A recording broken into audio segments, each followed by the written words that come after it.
পরিণীতা ধারাবাহিকে দেখেছি আমরা পারুল রায়ানকে শিরিনের সাথে যেতে দিল না, ওকে আটকে রেখেছে। রায়ান সহ্য করতে পারছে না, ফোন করতে যাচ্ছে শিরিনকে, সেই ফোন নিয়ে কাড়াকাড়ি করছে বড় ভাই আর জামাই।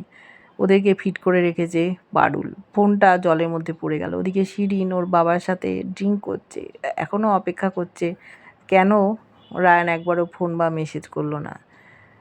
পারুল চলে গেছে ওদের বাড়ি, বলে দিয়েছে ওর বাবাকে যে আপনার মেয়ে একটা বিবাহিত ছেলের সাথে মেলামেশা করছে, বন্ধ করতে বলুন, নাহলে থানা পুলিশ করবে। ওর বাবা অবাক হয়ে গেছে। এদিকে ওর মাকে ফোন করে পরামর্শ নিয়েছে। মা বলেছে রায়ানের মাকে হাত কর, ওর তারপরে তুই রায়ানকে পাবি। ও তাই ভাবছে ওর বাবাও তো বিবাহিত ছিল, ওর মা ডিভোর্স করিয়ে নিজে বিয়ে করেছে, তারপর আমরা তিনজনে সুখে আছি।